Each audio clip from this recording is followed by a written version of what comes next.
You ever notice how some people can't just say, I'm running late? They have to give you the whole story. The traffic on the highway, the light that stayed red for what felt like 10 minutes, the guy who cut them off near the exit, and only then, only after all of that, do they actually say the words, I'm sorry I'm late. If you've ever caught yourself doing this, giving a full report for something nobody asked you to explain, stay with me, because there's a real psychological reason behind it, and it's not what you think.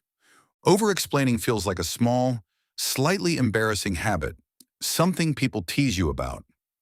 You don't need to explain yourself.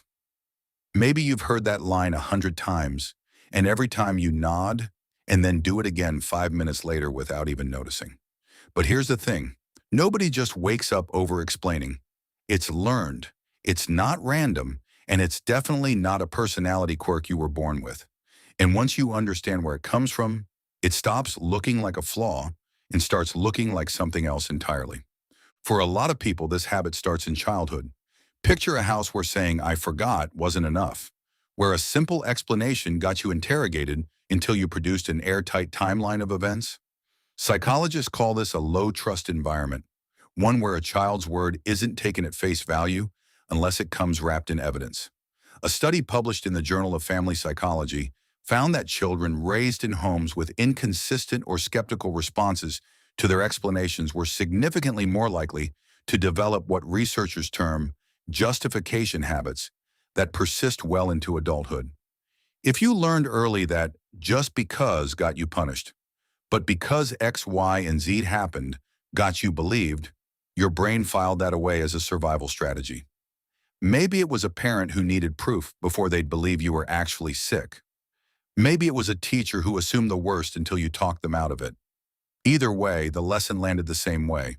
An explanation wasn't optional. It was the price of being taken seriously, and it never really unlearned it.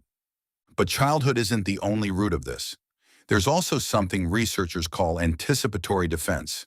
This is when you explain yourself before anyone has even accused you of anything. Because on some level, you're bracing for disbelief that hasn't happened yet. You're not reacting to judgment. You're preloading against it.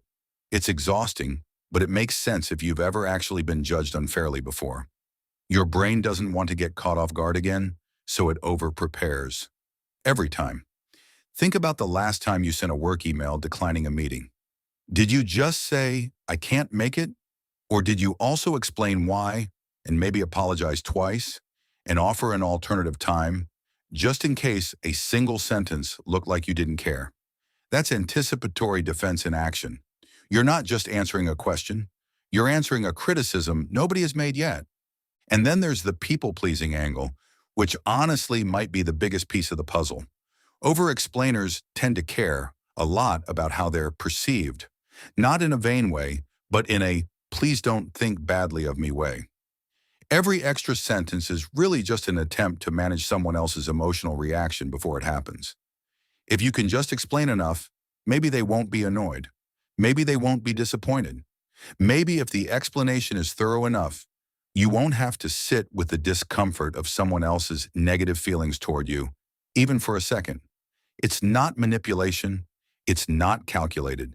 It's just a reflex, the same way some people flinch at a loud noise. Yours happens to be reaching for one more sentence. Here's where it gets interesting, though, because over-explaining doesn't actually work the way people think it does. Research on persuasion and credibility has found something almost backwards. The more someone justifies a small thing, the less trustworthy they can actually sound. Psychologists call this the over-justification effect, and it shows up constantly in workplace studies. People who give short, confident explanations are rated as more credible than people who pile on detail after detail, which means the very habit built to make you seem more believable can, in some cases, do the opposite. Wild, right? You're working overtime to be trusted, and it might be working against you. There's even research out of behavioral law studies showing something similar in courtroom settings.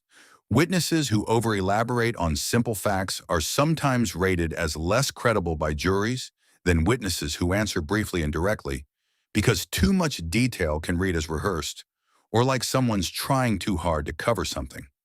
Nobody's accusing you of lying when you over-explain being late.